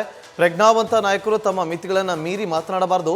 ಇಂತಹ ವಿಷಯಗಳನ್ನು ಕೆದಕಿ ಜನರಲ್ಲಿ ಕಿಚ್ಚು ಹೆಚ್ಚುವ ಕೆಲಸ ಮಾಡಬಾರ್ದು. ಗಡಿ ವಿವಾದ ಈ ಹಿಂದೆಯೇ ಮುಗಿದು ಹೋದ ವಿಚಾರ. ಈ ರೀತಿ ಕಿಡಿ ಹೊತ್ತಿಸೋದು ಸರಿಯಲ್ಲ. ಮಹಾರಾಷ್ಟ್ರ ಹಾಗೂ ಕನ್ನಡಿಗರ ಸಹೋದರರಂತೆ ಇರಬೇಕು ಅಂತ ಶಾಸಕ ಯಶವಂತರಾಯಗೌಡ ಹೇಳಿದ್ದಾರೆ. ನಾವು ಇವತ್ತು ಬೆಳಕು ಮಾಡೋದು ಸೂಕ್ತ ಅನ್ನಲ್ಲ ಅಂತ ನನ್ನ ಭಾವನೆ. ಅದ್ರ ಯಾರು ವಿರೋಧ ವ್ಯಕ್ತಪಡಿಸಿದ್ದಾರೆ, ಅವರು ಯಾವ ವಿಚಾರದಿಂದ ಯಾವ ವಿವೇಕದಿಂದ ಹೇಳಿದ್ದಾರೆ ನಮ್ಗೆ ಗೊತ್ತಿಲ್ಲ. ಬಹಳ ಸ್ವಾಮೀಜಿಗಳು ಭಾಳ ಜನ ನನಗೇನು ಮಾತಾಡಿದ್ದಾರೆ, ಕಳೆದ ಮಾರ್ಚ್ನಿಂದ ಇವತ್ತಿನವರೆಗೆ ಅನೇಕ ಜನ ಇದ್ರ ಮೇಲೆ ನಿರಂತರ ಪ್ರಯತ್ನ ಆಗಿದೆ. ಅದನ್ನು ಭಾಳ ದೊಡ್ಡ ಪ್ರಮಾಣದಲ್ಲಿ ಬಹಳ ಜನ ಇದಕ್ಕೆ ಸಹಕಾರ ಮಾಡಿದ್ದಾರೆ. ಅವರೆಲ್ಲರ ವಿಚಾರ ದೃಷ್ಟಿಯಿಂದ ನನ್ನ ತಿಳುವಳಿಕೆ ಪ್ರಕಾರ ಇದನ್ನು ಸಂಪೂರ್ಣವಾಗಿ ಸ್ವಾಗತಿಸಿದ್ದಾರೆ. ಅದ್ರ ಇನ್ನೂ ಹೆಚ್ಚಿನ ಡಿಮಾಂಡ್ಗಳಿದ್ದರೆ ಇನ್ನೊಂದು ಸರ್ಕಾರದಲ್ಲಿ ನಮಗೂ ಇರೋದಿಲ್ಲ, ಏನು ತಪ್ಪಿದೆ. ಆದದ್ದನ್ನು ಸ್ವಾಗತಿಸಿ ಬೇರೆಯವ್ರಿಗೂ ಒಳ್ಳೆಯದಾಗಲಿ ಅಂತೇಳಿ ಅಪೇಕ್ಷೆ ಪಡೋದ್ರಲ್ಲಿ ತಪ್ಪೇನಿದೆ. ಮರಾಠ ಅಭಿವೃದ್ಧಿ ಪ್ರಾಧಿಕಾರ, ವೀರಶೈವ ಲಿಂಗಾಯತ ಪ್ರಾಧಿಕಾರ ರಚನೆಗೆ ಸರ್ಕಾರ ಮುಂದಾಗಿರೋ ಬೆನ್ನಲ್ಲೇ ಜೈನ ಸಮಾಜಕ್ಕೆ ಪ್ರಾಧಿಕಾರ ರಚನೆ ಮಾಡಬೇಕನ್ನುವ ಕೂಗು ಕೇಳಿ ಬಂದಿದೆ. ಈ ಹಿನ್ನೆಲೆಯಲ್ಲಿ ಕರ್ನಾಟಕ ಜೈನ ಅಸೋಸಿಯೇಷನ್ನಿಂದ ಮುಖ್ಯಮಂತ್ರಿ ಯಡಿಯೂರಪ್ಪ ಅವರಿಗೆ ಪತ್ರ ಬರೆಯಲಾಗಿದೆ. ಮರಾಠ ಲಿಂಗಾಯತ ನಿಗಮದಂತೆ ಜೈನ ಪ್ರಾಧಿಕಾರ ರಚನೆ ಮಾಡಿ ಜೈನ ಸಮಾಜ ಅಲ್ಪಸಂಖ್ಯಾತರಲ್ಲಿ ಅಲ್ಪಸಂಖ್ಯಾತರಾಗಿದ್ದೇವೆ. ಜೈನ ಸಮುದಾಯ ಅಭಿವೃದ್ಧಿಗಾಗಿ ನಿಗಮ ಸ್ಥಾಪಿಸಿ 100 ಕೋಟಿ ವಿಶೇಷ ಅನುದಾನ ಮೀಸಲಿಡಬೇಕಂತ ಆಗ್ರಹಿಸಿದೆ. ಬಿಜೆಪಿಯಿಂದ ರಾಜ್ಯಸಭೆಗೆ ಆಯ್ಕೆಯಾಗಿರುವ ಅಭ್ಯರ್ಥಿ ಡಾಕ್ಟರ್ ಕೆ ನಾರಾಯಣ ತಮ್ಮ ಆಯ್ಕೆಯ ಬಗ್ಗೆ ಮಾತನಾಡಿದ್ದು, ನಾನು ರಾಜ್ಯಸಭೆಗೆ ಆಯ್ಕೆಯಾಗುವ ಯಾವ ನಿರೀಕ್ಷೆಯೂ ಕೂಡ ನನಗಿರಲಿಲ್ಲ. ಈ ವಿಷಯ ಘೋಷಣೆಯಾದ ಬಳಿಕವೇ ನನಗೆ ಗೊತ್ತಾಗಿದ್ದು, ನನ್ನ ಪಾಡಿಗೆ ನಾನು ಸಮಾಜ ಸೇವೆ ಮಾಡ್ತಾ ಬರ್ತಿದ್ದೆ ಹಾಗೂ ನಾನು ಸಂಘ ಪರಿವಾರದ ಜೊತೆ ಸಂಪರ್ಕದಲ್ಲಿದ್ದೆ. ಸಾಮಾನ್ಯ ಕಾರ್ಯಕರ್ತರಿಗೆ ಅವಕಾಶ ಸಿಗೋದು ಹಾಗೂ ಈ ರೀತಿ ಅಚ್ಚರಿ ಆಯ್ಕೆ ಆಗೋದು ಬಿಜೆಪಿಯಲ್ಲಿ ಮಾತ್ರ. ಮೋದಿ ಅವರು ಬಂದ ಬಳಿಕ ಸಾಮಾನ್ಯ ಕಾರ್ಯಕರ್ತರಿಗೆ ಹೆಚ್ಚಿನ ಅವಕಾಶ ಸಿಗ್ತಾ ಇದೆ ಅಂತ ನಾರಾಯಣ್ ತಿಳಿಸಿದ್ದಾರೆ. ಯಾವ ನಿರೀಕ್ಷೆನೂ ನಿನ್ನೆ ಮಧ್ಯಾಹ್ನದವರೆಗೆ ಯಾವ ನಿರೀಕ್ಷೆ ಇಲ್ಲ. ಮಧ್ಯಾಹ್ನ ಮೇಲೆ ಡೆಲ್ಲಿಯಿಂದ ಅನೌನ್ಸ್ಮೆಂಟ್ ಆದಮೇಲೆ ಇಲ್ಲಿಂದ ಫೋನ್ ಬಂತು, ಈ ಥರ ನಿಮ್ಮದು ಆಯ್ತು ಅಂತ. ಅಲ್ಲಿವರೆಗೆ ಯಾವ ನಿರೀಕ್ಷೆ ಇಟ್ಕೊಂಡಿಲ್ಲ. ಅಂದರೆ ಡೆಲ್ಲಿಯಿಂದ ಅನೌನ್ಸ್ಮೆಂಟ್ ಡೆಲ್ಲಿ ನಾಯಕರು ಮಾಡಿದ್ರೆ ಯಾವ ಆಧಾರದಲ್ಲಿ ಮಾಡಿದ್ದಾರೆ, ಏನು ಮಾಡಿದ್ರು ನನಗೆ ಹೊರಗಡೆ ನನಗೆ ಗೊತ್ತಾಗಲ್ಲ. ಅವ್ರು ಅಲ್ಲಿಂದ ಮಾಡಿದ್ದಾರೆ. ನಂತರ ಸಿಎಂ ಯಡಿಯೂರಪ್ಪರವರು ಮರಾಠ ಅಭಿವೃದ್ಧಿ ಪ್ರಾಧಿಕಾರ ರಚನೆಗೆ ಒಪ್ಪಿಗೆ ನೀಡಿದ ಬೆನ್ನಲ್ಲೇ ಸರ್ಕಾರದ ವಿರುದ್ಧ ಕೆಲವರು ಆಕ್ರೋಶ ವ್ಯಕ್ತಪಡಿಸ್ತಾ ಇದ್ದಾರೆ. ಕರ್ನಾಟಕ ರಕ್ಷಣಾ ವೇದಿಕೆ ಕಾರ್ಯಕರ್ತರಿಂದ ಮರಾಠ ಅಭಿವೃದ್ಧಿ ಪ್ರಾಧಿಕಾರ ರಚನೆ ವಿರೋಧಿಸಿ ಪ್ರತಿಭಟನೆ ಮಾಡಲಾಯಿತು. ಮೈಸೂರು ಬ್ಯಾಂಕ್ ಸರ್ಕಲ್ನಲ್ಲಿ ಕರವೇ ಪ್ರವೀಣ್ ಶೆಟ್ಟಿ ಬಣದಿಂದ ಪ್ರತಿಭಟನೆ ನಡೆಸಲಾಯಿತು. ಈ ಪ್ರತಿಭಟನೆಯಲ್ಲಿ ನೂರಾರು ಕರವೇ ಕಾರ್ಯಕರ್ತರು ಭಾಗಿಯಾಗಿದ್ದರು. ನಟಿ ಹಾಗೂ ಬಿಜೆಪಿ ನಾಯಕಿ ಖುಷ್ಬೂ ಸುಂದರ್ ಪ್ರಯಾಣ ಮಾಡ್ತಾ ಇದ್ದ ಕಾರು ಅಪಘಾತಕ್ಕೀಡಾಗಿದ್ದು ಅದೃಷ್ಟವಶಾತ್ ಪ್ರಾಣಾಪಾಯದಿಂದ ಪಾರಾಗಿದ್ದಾರೆ. ತಮಿಳುನಾಡಿನ ಚೆನ್ನೈ ಬಳಿ ಇರುವಂತಹ ಮೇಲ್ಮರವತ್ತೂರಿನಲ್ಲಿ ಈ ಘಟನೆ ನಡೆದಿದ್ದು, ವೇಗವಾಗಿ ಬಂದ ಟ್ಯಾಂಕರ್ ಖುಷ್ಬೂ ಅವರಿದ್ದಂತಹ ಕಾರು ಡಿಕ್ಕಿ ಹೊಡೆದ ಪರಿಣಾಮ ಕಾರು ಸಂಪೂರ್ಣವಾಗಿ ಜಖಮಾಗಿದೆ. ಖುಷ್ಬೂ ಪ್ರಾಣಾಪಾಯದಿಂದ ಪಾರಾಗಿದ್ದು ಪೊಲೀಸರು ಸ್ಥಳಕ್ಕೆ ಆಗಮಿಸಿ ತನಿಖೆಯನ್ನು ನಡೆಸುತ್ತಿದ್ದಾರೆ. ಮಸ್ಕಿ ಉಪಚುನಾವಣೆ ದಿನಾಂಕ ಘೋಷಣೆಗೂ ಮುನ್ನವೇ ಬಿಜೆಪಿ ಭರ್ಜರಿ ಪ್ರಚಾರ ಆರಂಭಿಸೋಕೆ ಮುಂದಾಗಿದೆ. ದೇವದುರ್ಗ ಉಪಚುನಾವಣೆಗೆ ಉಸ್ತುವಾರಿ ಹೊತ್ತು ಶಾಸಕ ಶಿವನಗೌಡ ನಾಯಕ್ ಜಯಭೇರಿ ಬಾರಿಸೋಕೆ ಪ್ರಮುಖ ಪಾತ್ರ ವಹಿಸಿದ್ದ ಸೋಮಣ್ಣ ಇದೀಗ ಮಸ್ಕಿ ಕ್ಷೇತ್ರಕ್ಕೆ ಎಂಟ್ರಿ ಕೊಡಲಿದ್ದಾರೆ. ಇವತ್ತು ಮಸ್ಕಿಯಲ್ಲಿ ಬಿಜೆಪಿ ಕಾರ್ಯಕರ್ತರ ಸಮಾವೇಶ ನಡೆಯಲಿದ್ದು, ಬಿಜೆಪಿ ಅಭ್ಯರ್ಥಿ ಪ್ರತಾಪಗೌಡ ಪಾಟೀಲ್ ಪರ ಸಚಿವ ವಿ ಸೋಮಣ್ಣ, ವಿಧಾನ ಪರಿಷತ್ ಸದಸ್ಯ ಎನ್ ರವಿಕುಮಾರ್ ಮತ ಬೇಟೆಗೆ ಇಳಿಯಲಿದ್ದಾರೆ. ಮಸ್ಕಿ ಎಸ್ಟಿ ಮೀಸಲು ಕ್ಷೇತ್ರವಾಗಿದ್ದು, ಇಲ್ಲಿ ಲಿಂಗಾಯತ ಮತಗಳೇ ನಿರ್ಣಾಯಕ ಆಗಿರೋದ್ರಿಂದ ಬಿಜೆಪಿ ಅಭ್ಯರ್ಥಿ ಪರ ಮತಗಳನ್ನು ಸೆಳೆಯುವುದಕ್ಕೆ ಸಚಿವ ವಿ ಸೋಮಣ್ಣ ಮಾಸ್ಟರ್ ಪ್ಲಾನ್ ರೂಪಿಸಿದ್ದಾರೆ. ಯೋಗೇಶ್ ಗೌಡ ಕೊಲೆ ಪ್ರಕರಣದಲ್ಲಿ ಬಂಧನಕ್ಕೆ ಒಳಗಾಗಿರುವ ವಿನಯ್ ಕುಲಕರ್ಣಿಯ ಬೇಲ್ ಅರ್ಜಿಯ ವಿಚಾರಣೆ ನಾಳೆಗೆ ಮುಂದೂಡಿಕೆಯಾಗಿದೆ. ಧಾರವಾಡದ 3ನೇ ಹೆಚ್ಚುವರಿ ಸೆಷನ್ಸ್ ಕೋರ್ಟ್ನಲ್ಲಿ ವಿಚಾರಣೆ ನಡೆಯಬೇಕಿತ್ತು. ಆದರೆ ಸಿಬಿಐ ಪರ ವಕೀಲರು ಇವತ್ತು ಕೋರ್ಟ್ ಹಾಜರಾಗದ ಹಿನ್ನೆಲೆಯಲ್ಲಿ ಅರ್ಜಿ ವಿಚಾರಣೆಯನ್ನ ಕೋರ್ಟ್ ನಾಳೆಗೆ ಮುಂದೂಡಿದೆ. ನವೆಂಬರ್ 9ರಂದು ಬೇಲ್ಗೆ ವಿನಯ್ ಕುಲಕರ್ಣಿ ಅರ್ಜಿಯನ್ನು ಸಲ್ಲಿಸಿದರು. ಆ ವೇಳೆ ತಕರಾರು ಅರ್ಜಿ ಸಲ್ಲಿಸುವಂತೆ ಸಿಬಿಐಗೆ ಸೂಚನೆ ಕೊಟ್ಟಿದ್ದ ಸೆಷನ್ಸ್ ಕೋರ್ಟ್ ನವೆಂಬರ್ 18ಕ್ಕೆ ವಿಚಾರಣೆಯನ್ನ ಮುಂದೂಡಿತ್ತು. ಕೊರೋನಾ ಹಿನ್ನೆಲೆ ಇಷ್ಟು ದಿನ ಬಂದ್ ಆಗಿದ್ದ ಕಾಲೇಜುಗಳು ನಿನ್ನೆಯಷ್ಟೇ ಆರಂಭ ಆಗಿದೆ. ಈ ಮಧ್ಯೆ ವಿದ್ಯಾರ್ಥಿಗಳಿಗೆ ಹಾಗೆ ಪ್ರಾಧ್ಯಾಪಕರಿಗೆ ಕೊರೋನಾ ಕಾಟ ಶುರುವಾಗಿದೆ. ಬೆಂಗಳೂರಿನ ರಿಚ್ಮಂಡ್ ಟೌನ್ ಬಳಿ ಇರುವ ಸೆಂಟ್ ಜೋಸೆಫ್ ಕಾಲೇಜಿನ ವಿದ್ಯಾರ್ಥಿಗಳು ಹಾಗೆ ಪ್ರಾಧ್ಯಾಪಕರಿಗೆ ಕೊರೋನಾ ಸೋಂಕು ತಗುಲಿದೆ. 3 ವಿದ್ಯಾರ್ಥಿಗಳು ಹಾಗೆ ಒಬ್ಬರು ಪ್ರಾಧ್ಯಾಪಕರಿಗೆ ಕೊರೋನಾ ಸೋಂಕು ತಗುಲಿದ್ದು ಇದೀಗ ಆತಂಕಕ್ಕೆ ಕಾರಣವಾಗಿದೆ. ಇಂದು ಮಧ್ಯಪ್ರದೇಶ ಸಿಎಂ ಶಿವರಾಜ್ ಸಿಂಗ್ ಚೌಹಾಣ್ ಮಂಡ್ಯ ಜಿಲ್ಲೆಯ ಪಾಂಡವಪುರದ ತಾಲೂಕಿನ ಮೇಲುಕೋಟೆಗೆ ಆಗಮಿಸಿ ಶ್ರೀ ಚೆಲುವನಾರಾಯಣ ಸ್ವಾಮಿಯ ದರ್ಶನವನ್ನು ಪಡೆದಿದ್ದಾರೆ. ಮಧ್ಯಪ್ರದೇಶ ವಿಧಾನಸಭೆ ಉಪಚುನಾವಣೆಯಲ್ಲಿ ಬಿಜೆಪಿ 19 ಸ್ಥಾನಗಳಲ್ಲಿ ಭರ್ಜರಿ ಗೆಲುವು ಸಾಧಿಸಿರುವ ಹಿನ್ನೆಲೆಯಲ್ಲಿ ಇವತ್ತು ಚೆಲುವನಾರಾಯಣ ಸ್ವಾಮಿ ಸನ್ನಿಧಿಗೆ ಭೇಟಿ ಕೊಟ್ಟು ವಿಶೇಷ ಪೂಜೆ ಮತ್ತು ಹರಕೆಯನ್ನು ತೀರಿಸಿದ್ದಾರೆ. ಜೂನ್ 26ರಂದು ಮೇಲುಕೋಟೆಗೆ ಭೇಟಿ ನೀಡಿದ್ದ ಸಿಎಂ ಶಿವರಾಜ್ ಸಿಂಗ್ ಚೌಹಾಣ್ ದಂಪತಿ ವಿಶೇಷ ಪೂಜೆಯನ್ನು ಸಲ್ಲಿಸಿದರು. ಇದೀಗ ಮತ್ತೊಮ್ಮೆ ಮೇಲುಕೋಟೆಗೆ ಆಗಮಿಸಿ ವಿಶೇಷ ಪೂಜೆಯನ್ನು ಸಲ್ಲಿಸಿದ್ದಾರೆ. ಕೆಪಿಸಿಸಿ ಅಧ್ಯಕ್ಷ ಡಿಕೆ ಶಿವಕುಮಾರ್ ಮಗಳು ಐಶ್ವರ್ಯ ಹಾಗೆ ದಿವಂಗತ ಸಿದ್ಧಾರ್ಥ್ ಹೆಗಡೆ ಪುತ್ರ ಅಮರ್ತ್ಯ ಹೆಗಡೆ ನಿಶ್ಚಿತಾರ್ಥ ನಾಳೆ ಬೆಂಗಳೂರಿನ ಖಾಸಗಿ ಹೋಟೆಲ್ನಲ್ಲಿ ನೆರವೇರಲಿದೆ. ಖಾಸಗಿಯಾಗಿ ಕೆಲವೇ ಆಪ್ತರ ಸಮ್ಮುಖದಲ್ಲಿ ಕಾರ್ಯಕ್ರಮವನ್ನು ಹಮ್ಮಿಕೊಳ್ಳಲಾಗಿದ್ದು, ಡಿಕೆ ಶಿವಕುಮಾರ್, ಎಸ್ಎಂ ಕೃಷ್ಣ ಹಾಗೆ ಕುಟುಂಬಸ್ಥರು ಈ ನಿಶ್ಚಿತಾರ್ಥ ಕಾರ್ಯಕ್ರಮದಲ್ಲಿ ಭಾಗವಹಿಸಲಿದ್ದಾರೆ. ಅಖಂಡ ಶ್ರೀನಿವಾಸ ಮೂರ್ತಿ ಹಾಗೂ ಕೆಪಿಸಿಸಿ ಅಧ್ಯಕ್ಷ ಡಿಕೆ ಶಿವಕುಮಾರ್ ನಡುವೆ ಶೀತಲ ಸಮರ ಮುಂದುವರೆದಿದೆ. ಅಖಂಡ ಶ್ರೀನಿವಾಸ ಮೂರ್ತಿ ಇವತ್ತು ಬೆಳಗ್ಗೆ 10:30ಕ್ಕೆ ಡಿಕೆಶಿಯನ್ನು ಭೇಟಿ ಮಾಡುವ ಉದ್ದೇಶದಿಂದ ಹೊರಟಿದ್ರು. ಆದರೆ ಇವರ ಭೇಟಿಗೆ ಡಿಕೆಶಿ ನಿರಾಕರಿಸಿದ್ದಾರೆ. ನಾಳೆ ಡಿಕೆಶಿ ಮಗಳ ನಿಶ್ಚಿತಾರ್ಥ ಕಾರ್ಯಕ್ರಮ ಇರೋದ್ರಿಂದ ಕಾರ್ಯಕ್ರಮದ ನೆಪವನ್ನು ಒಡ್ಡಿ ಕೊನೆಯ ಕ್ಷಣದಲ್ಲಿ ಇವರ ಭೇಟಿಯನ್ನು ನಿರಾಕರಿಸಿದ್ರು. ಮಗಳ ನಿಶ್ಚಿತಾರ್ಥ ಕಾರ್ಯಕ್ರಮದಲ್ಲಿ ಬ್ಯುಸಿಯಾಗಿರುವ ಡಿಕೆಶಿ ನವೆಂಬರ್ 21ಕ್ಕೆ ಅಖಂಡ ಶ್ರೀನಿವಾಸ ಮೂರ್ತಿಗೆ ಭೇಟಿ ಮಾಡಲು ಸೂಚನೆ ಕೊಟ್ಟಿದ್ದಾರೆ. ಈ ಹಿನ್ನೆಲೆಯಲ್ಲಿ ಅಖಂಡ ಶ್ರೀನಿವಾಸ ಮೂರ್ತಿ ನಾಳೆ ಸಿದ್ದರಾಮಯ್ಯನವರನ್ನ ಭೇಟಿ ಮಾಡೋದಕ್ಕೆ ತೀರ್ಮಾನಿಸಿದ್ದಾರೆ. ಆಂಧ್ರ ಪ್ರದೇಶದ ಮುಖ್ಯಮಂತ್ರಿ ವೈಎಸ್ ಜಗನ್ಮೋಹನ್ ರೆಡ್ಡಿ ರೈತರಿಗೆ ಶೂನ್ಯ ಬಡ್ಡಿ ದರದಲ್ಲಿ ಸಾಲವನ್ನ ನೀಡೋದಾಗಿ ತಿಳಿಸಿದ್ರು. ಈ ಬಗ್ಗೆ ಮಾಹಿತಿ ನೀಡಿದ ಸಿಎಂ ಜಗನ್ಮೋಹನ್ ರೆಡ್ಡಿ ರೈತರಿಗಾಗಿ 510 ಕೋಟಿ ರೂಪಾಯಿಯನ್ನ ಶೂನ್ಯ ಬಡ್ಡಿ ದರದಲ್ಲಿ ಸಾಲವನ್ನಾಗಿ ಸುಮಾರು 14.6 ಲಕ್ಷ ರೈತರಿಗೆ ನೀಡೋದಾಗಿ ತಿಳಿಸಿದ್ರು. ರೈತರ ಪರ ತಮ್ಮ ಸರ್ಕಾರ ನಿಲ್ಲೋದಾಗಿ ತಿಳಿಸಿದ ಸಿಎಂ, ಕೆಲವೊಂದು ಪಕ್ಷಗಳು ಅಧಿಕಾರಕ್ಕೆ ಬಂದಾಗ ಆ ಪಕ್ಷಗಳು ರೈತರ ಸಾಲ ಮನ್ನಾ ಮಾಡೋದಾಗಿ ತಿಳಿಸಿ ಸಾಲ ಮನ್ನಾ ಮಾಡದೆ ರೈತರಿಗೆ ದ್ರೋಹ ಮಾಡಿರೋದನ್ನ ನಾನು ನೋಡಿದ್ದೇನೆ. ಆದರೆ ನಮ್ಮ ಸರ್ಕಾರ ರೈತರಿಗೆ ನೀಡಿರುವ ಭರವಸೆಗಳನ್ನು ಈಡೇರಿಸುವಲ್ಲಿ ಮುಂದಾಗ್ತಾ ಇದೆ. ಕೋವಿಡ್-19ನಿಂದಾಗಿ ಉಂಟಾಗಿರುವ ಬಿಕ್ಕಟ್ಟಿನ ಸಮಯದಲ್ಲೂ ನಮ್ಮ ಸರ್ಕಾರ ರೈತರ ಪರವಾಗಿ ಕಾರ್ಯನಿರ್ವಹಿಸುತ್ತಿದೆ ಅಂತ ಹೇಳಿದರು. ರಾಜ್ಯದಲ್ಲಿ ಹಸುಗಳ ರಕ್ಷಣೆಗಾಗಿ ಗೋವು ಸಚಿವಾಲಯ ರಚಿಸಲು ಮಧ್ಯಪ್ರದೇಶ ಸರ್ಕಾರ ನಿರ್ಧರಿಸಿದೆ. ಪಶುಸಂಗೋಪನೆ, ಅರಣ್ಯ, ಪಂಚಾಯತ್, ಗ್ರಾಮೀಣಾಭಿವೃದ್ಧಿ, ಗೃಹ ಮತ್ತು ರೈತ ಕಲ್ಯಾಣ ಇಲಾಖೆಗಳು ಗೋವು ಸಚಿವಾಲಯದ ಒಂದು ಭಾಗವಾಗಲಿವೆ ಅಂತ ಸರ್ಕಾರದ ಮೂಲಗಳು ತಿಳಿಸಿವೆ. ಈ ಸಂಬಂಧ ಮೊದಲ ಸಭೆಯನ್ನ ನವೆಂಬರ್ 22ರಂದು ನಡೆಸೋದಕ್ಕೆ ಮಧ್ಯಪ್ರದೇಶ ಸರ್ಕಾರ ನಿರ್ಧರಿಸಿದೆ. ಈ ಬಗ್ಗೆ ಮಧ್ಯಪ್ರದೇಶ ಮುಖ್ಯಮಂತ್ರಿ ಶಿವರಾಜ್ ಸಿಂಗ್ ಚೌಹಾಣ್ ಸಹ ತಮ್ಮ ಟ್ವಿಟರ್ ಖಾತೆಯಲ್ಲಿ ಮಾಹಿತಿಯನ್ನು ಹಂಚಿಕೊಂಡಿದ್ದಾರೆ. ಬಿಹಾರ ವಿಧಾನಸಭೆ ಮತ್ತು ಉಪಚುನಾವಣೆಗಳಲ್ಲಿ ಕಾಂಗ್ರೆಸ್ನ ಹೀನಾಯ ಸೋಲು, ಪಕ್ಷದ ಸ್ಥಿತಿಗತಿ ಬಗ್ಗೆ ಕಾಂಗ್ರೆಸ್ ನಾಯಕ ಕಪಿಲ್ ಸಿಬಲ್ ಅವರ ಹೇಳಿಕೆಗೆ ತಿರುಗೇಟು ಕೊಟ್ಟಿರುವ ಕಾಂಗ್ರೆಸ್ ನಾಯಕ ಅಧೀರ್ ರಂಜನ್ ಚೌಧರಿ ಏನು ಮಾಡದೆ ಮಾತನಾಡೋದು ಆತ್ಮಾವಲೋಕನ ಅನಿಸೋದಿಲ್ಲ ಅಂದಿದ್ದಾರೆ. ಕಪಿಲ್ ಸಿಬಲ್ ಅವರು ಹಿಂದೆ ಕೂಡ ಈ ರೀತಿ ಮಾತನಾಡಿದ್ದಾರೆ. ಕಾಂಗ್ರೆಸ್ ಪಕ್ಷದ ಬಗ್ಗೆ ಅವರಿಗೆ ತೀವ್ರ ಕಳಕಳಿ ಇರುವಂತೆ ಕಾಣ್ತಾ ಇದ್ದು ಆತ್ಮಾವಲೋಕನ ಮಾಡಿಕೊಳ್ಳುವ ಅಗತ್ಯ ಇದೆ ಅನ್ನುತ್ತಿದ್ದಾರೆ. ಆದರೆ ನಾವು ಬಿಹಾರ, ಮಧ್ಯಪ್ರದೇಶ, ಉತ್ತರ ಪ್ರದೇಶ ಅಥವಾ ಗುಜರಾತ್ ರಾಜ್ಯಗಳ ಚುನಾವಣೆಗಳಲ್ಲಿ ಅವರ ಮುಖವನ್ನೇ ನೋಡಿರಲಿಲ್ಲ. ಏನೂ ಕೆಲಸ ಮಾಡದೆ ಸುಮ್ಮನೆ ಮಾತನಾಡೋದು ಸರಿಯಲ್ಲ ಅಂತ ಅಧೀರ್ ರಂಜನ್ ಚೌಧರಿ ಹೇಳಿದ್ದಾರೆ. ಶ್ರೀಕೃಷ್ಣನ ಜನ್ಮಸ್ಥಳಕ್ಕೆ ಹೊಂದಿಕೊಂಡಂತೆ ಇರುವ 17ನೇ ಶತಮಾನದ ಈದ್ಗಾ ಮಸೀದಿಯನ್ನ ತೆರವುಗೊಳಿಸುವಂತೆ ಕೋರಿರುವ ಅರ್ಜಿಯನ್ನ ಮಥುರಾ ನ್ಯಾಯಾಲಯ ಇವತ್ತು ವಿಚಾರಣೆ ನಡೆಸಲಿದೆ. ಜಿಲ್ಲಾ ಮ್ಯಾಜಿಸ್ಟ್ರೇಟ್ ನ್ಯಾಯಾಲಯದಲ್ಲಿ ಸಲ್ಲಿಕೆಯಾದ 2 ಅರ್ಜಿಗಳಲ್ಲಿ ಅಖಿಲ ಭಾರತ ತೀರ್ಥ ಪುರೋಹಿತ ಮಹಾಸಭಾ ಮತ್ತು ಮಥುರಾ ಚತುರ್ವೇದಿ ಪರಿಷತ್ ಕಟೇಶ್ ಕೇಶವ್ ದೇವ್ ದೇವಸ್ಥಾನದ ಒಳಗೆ ನಿರ್ಮಿಸಲಾದ ಈದ್ಗಾ ಮಸೀದಿಯನ್ನ ತೆರವುಗೊಳಿಸುವ ಅರ್ಜಿಯನ್ನ ಖಂಡಿಸಿದ್ರು. ಈ ವಿಚಾರ ನಗರದಲ್ಲಿ ಕೋಮು ಅಶಾಂತಿಯನ್ನು ಉಂಟು ಮಾಡಬಹುದು ಅಂತ ವಾದಿಸಿದ್ರು. ಹೀಗಾಗಿ ನ್ಯಾಯಾಲಯ ಟ್ರಸ್ಟ್ ಮಸೀದಿ ಈದ್ಗಾ, ಯುಪಿ ಸನ್ನಿಧಿ, ಸುನ್ನಿ ಕೇಂದ್ರ ವಕ್ಫ್ ಮಂಡಳಿ, ಶ್ರೀಕೃಷ್ಣ ಜನ್ಮಭೂಮಿ ಟ್ರಸ್ಟ್ ಮತ್ತು ಶ್ರೀಕೃಷ್ಣ ಜನ್ಮಸ್ಥಾನ ಸೇವಾ ಸಂಸ್ಥೆಗೆ ನೋಟಿಸ್ ಅನ್ನು ನೀಡಿ ವಿಚಾರಣೆಯನ್ನು ನವೆಂಬರ್ 18ಕ್ಕೆ ನಿಗದಿಪಡಿಸಿತ್ತು. ಅದರಂತೆ ಇವತ್ತು ವಿಚಾರಣೆ ನಡೆಯಲಿದೆ. ಕೇರಳದ ಕೊಚ್ಚಿಯಲ್ಲಿ ಸೈಕಲ್ಗಳ ಬಳಕೆ ಹೆಚ್ಚಳವಾದ ಹಿನ್ನೆಲೆ ಇನ್ನು ಮುಂದೆ ಪ್ರಯಾಣಿಕರಿಗೆ ಉಚಿತವಾಗಿ ಸೈಕಲ್ಗಳನ್ನು ಕೊಂಡೊಯ್ಯೋದಕ್ಕೆ ಅವಕಾಶ ನೀಡೋದಕ್ಕೆ ಕೊಚ್ಚಿ ಮೆಟ್ರೋ ರೈಲು ಆಡಳಿತ ಮಂಡಳಿ ನಿರ್ಧರಿಸಿದೆ. ಕೊಚ್ಚಿ ನಗರದ ಪಾಲರಿವತ್ತಂ, ಟೌನ್ ಹಾಲ್, ಎರ್ನಾಕುಲಂ ದಕ್ಷಿಣ, ಮಹಾರಾಜ ಕಾಲೇಜು ಮತ್ತು ಎರ್ನಾಕುಲಂ ಮೆಟ್ರೋ ನಿಲ್ದಾಣಗಳು ಸೇರಿದಂತೆ 6 ನಿಲ್ದಾಣಗಳಿಂದ ಸೈಕಲ್ಗಳನ್ನು ಪ್ರವೇಶ ಮಾಡೋದಕ್ಕೆ ಈ ಸೇವೆ ಅನುವು ಮಾಡಿಕೊಡುತ್ತೆ ಅಂತ ಮೆಟ್ರೋ ಅಧಿಕಾರಿಗಳು ತಿಳಿಸಿದ್ದಾರೆ. ಸದ್ಯ 6 ನಿಲ್ದಾಣಗಳಲ್ಲಿ ಈ ವ್ಯವಸ್ಥೆಯನ್ನು ಕಲ್ಪಿಸಲಾಗಿದೆ. ಹೊಸ ಯೋಜನೆಗೆ ಪ್ರಯಾಣಿಕರಿಂದ ಯಾವ ರೀತಿ ಪ್ರತಿಕ್ರಿಯೆ ವ್ಯಕ್ತವಾಗುತ್ತೆ ಅನ್ನೋದನ್ನ ಪರಿಗಣಿಸಿ ಭಾರಿ ಬೇಡಿಕೆ ಇದ್ರೆ ಎಲ್ಲಾ ನಿಲ್ದಾಣಗಳಿಗೂ ಸೇವೆಯನ್ನ ವಿಸ್ತರಣೆ ಮಾಡಲಾಗುತ್ತೆ ಅಂತ ಕೊಚ್ಚಿ ಮೆಟ್ರೋ ಅಧಿಕಾರಿಗಳು ಹೇಳಿದ್ದಾರೆ. ಗುಜರಾತ್ನ ವಡೋದರದಲ್ಲಿ 2 ಟ್ರಕ್ಗಳ ಮುಖಾಮುಖಿ ಡಿಕ್ಕಿ ಹೊಡೆದ ಪರಿಣಾಮ 11 ಮಂದಿ ಮೃತಪಟ್ಟಿದ್ದು 15 ಮಂದಿ ಗಂಭೀರವಾಗಿ ಗಾಯಗೊಂಡಿದ್ದಾರೆ. ವಡೋದರದ ಗೋಡಿಯಾ ಕ್ರಾಸ್ ರಸ್ತೆ ಬಳಿಯ ಸೇತುವೆ ಬಳಿ ಈ ದುರ್ಘಟನೆ ಸಂಭವಿಸಿದ್ದು, ಸುದ್ದಿ ತಿಳಿದ ತಕ್ಷಣ ಸ್ಥಳಕ್ಕೆ ಪೊಲೀಸರು ಆಗಮಿಸಿದ್ದು ಗಾಯಾಳುಗಳನ್ನು ಆಸ್ಪತ್ರೆಗೆ ದಾಖಲು ಮಾಡಿದ್ದಾರೆ. ಮೃತಪಟ್ಟವರ ದೇಹಗಳನ್ನು ಮರಣೋತ್ತರ ಪರೀಕ್ಷೆಗೆ ಕಳುಹಿಸಲಾಗಿದೆ. ಅಪಘಾತ ಸಂಭವಿಸುತ್ತಿದ್ದಂತೆಯೇ ಭಾರೀ ಸಂಚಾರ ದಟ್ಟಣೆ ಎದುರಾಗಿದ್ದು ಕೆಲಕಾಲ ವಾಹನ ಸವಾರರು ಪರದಾಡುವಂತಾಗಿತ್ತು. ಜಮ್ಮು ಮತ್ತು ಕಾಶ್ಮೀರದ ಮಾಜಿ ಮುಖ್ಯಮಂತ್ರಿಗಳಾದ ಮೆಹಬೂಬಾ ಮುಫ್ತಿ ಮತ್ತು ಫಾರೂಕ್ ಅಬ್ದುಲ್ಲಾ ಅವರನ್ನ ಭಾರತ ಬಿಟ್ಟು ಹೋಗುವಂತೆ ಆರ್ಎಸ್ಎಸ್ ಮುಖ್ಯಸ್ಥ ಇಂದ್ರೇಶ್ ಕುಮಾರ್ ಆಗ್ರಹಿಸಿದ್ದಾರೆ.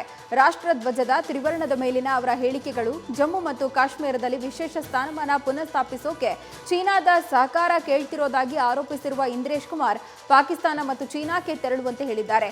ನೀವು ಹಿಂದೂಸ್ತಾನ ಬಿಟ್ಟು ಹೋಗಬೇಕು, ಜಮ್ಮು ಮತ್ತು ಕಾಶ್ಮೀರ ಬಿಟ್ಟು ಹೋಗಬೇಕು, ಕಾಶ್ಮೀರ ಬಿಟ್ಟು ಚೀನಾಗೆ ಹೋಗಿ ಅಂತ ಇಂದ್ರೇಶ್ ಕುಮಾರ್ ಮುಸ್ಲಿಂ ರಾಷ್ಟ್ರೀಯ ಮಂಚ್ ಕಾನ್ಫರೆನ್ಸ್ ನಲ್ಲಿ ಹೇಳಿದ್ದಾರೆ. ಪತ್ರಕರ್ತರೊಬ್ಬರನ್ನ ವಿದ್ಯುತ್ ಕಂಬಕ್ಕೆ ಕಟ್ಟಿ ಹೊಡೆದಿರುವಂತಹ ಘಟನೆ ಅಸ್ಸಾಂನಲ್ಲಿ ನಡೆದಿದೆ. ಪತ್ರಕರ್ತನನ್ನ ಹೊಡೆಯುತ್ತಿರುವಂತಹ ದೃಶ್ಯಗಳು ಸಾಮಾಜಿಕ ಜಾಲತಾಣಗಳಲ್ಲಿ ವೈರಲ್ ಆಗಿದ್ದು ಮಾಧ್ಯಮ ಲೋಕವನ್ನ ಬೆಚ್ಚಿ ಬೀಳಿಸಿದೆ. ಅಸ್ಸಾಂನ ಪ್ರಮುಖ ದಿನಪತ್ರಿಕೆಯಾದ ಪ್ರತಿದಿನ್ ಪತ್ರಿಕೆಯಲ್ಲಿ ಕಾರ್ಯನಿರ್ವಹಿಸುತ್ತಿದ್ದ ಮಿಲಾನ್ ಮಹಂತ್ ಅನ್ನುವ ಪತ್ರಕರ್ತನನ್ನ ಕಂಬಕ್ಕೆ ಕಟ್ಟಿ ಹಾಕಿ ಹೊಡೆಯಲಾಗಿದೆ. ಮಿಲಾನ್ ಮಹಂತ್ ಇತ್ತೀಚೆಗೆ ದೀಪಾವಳಿಗೂ ಮುನ್ನ ಅಸ್ಸಾಂ ಗ್ರಾಮೀಣ ಪ್ರದೇಶಗಳಲ್ಲಿನ ಜೂಜಾಟದ ಕುರಿತು ನಿರಂತರವಾಗಿ ವರದಿಗಳನ್ನು ಮಾಡಿದ್ದ. ಈ ಕಾರಣಕ್ಕೆ 5 ಜನ ಜೂಜುಕೋರರು ಈ ಕೃತ್ಯವನ್ನು ಎಸಗಿದ್ದಾರೆ ಅಂತ ಹೇಳಲಾಗಿದೆ. ಈ ಬಗ್ಗೆ ಮಿಲಾನ್ ಮಹಂತ್ ಪೊಲೀಸ್ ಠಾಣೆಗೆ ದೂರನ್ನು ಕೊಟ್ಟಿದ್ದು ಸದ್ಯ ಒಬ್ಬ ಆರೋಪಿಯನ್ನ ಪೊಲೀಸರು ಬಂಧಿಸಿದ್ದು ಇನ್ನುಳಿದ ಆರೋಪಿಗಳಿಗಾಗಿ ಶೋಧ ಕಾರ್ಯಾಚರಣೆಯನ್ನು ಮುಂದುವರಿಸಿದ್ದಾರೆ.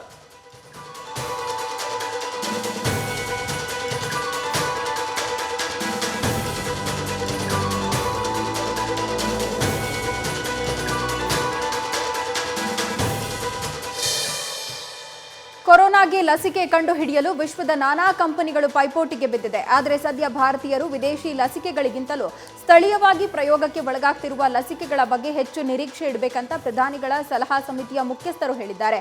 ಫೈಜರ್ ಹಾಗೂ ಮಾಡರ್ನಾ ಲಸಿಕೆಗಳು ಸದ್ಯಕ್ಕೆ ಭಾರೀ ಪ್ರಮಾಣದಲ್ಲಿ ಲಭ್ಯ ಆಗುವುದಿಲ್ಲ. ಈ ಹಿನ್ನೆಲೆ ಸ್ಥಳೀಯವಾಗಿ ಅಂದರೆ ಭಾರತದಲ್ಲೇ ಪ್ರಯೋಗವಾಗ್ತಿರುವ 5 ಲಸಿಕೆಗಳಿಂದ ಕೊರೋನಾ ಸಾಂಕ್ರಾಮಿಕವನ್ನ ನಿವಾರಿಸುವ ಭರವಸೆ ಇದೆ ಎಂದಿದ್ದಾರೆ. ದೇಶದಲ್ಲಿ 5 ಲಸಿಕೆಗಳ ಪ್ರಯೋಗ ನಡೀತಾ ಇದೆ.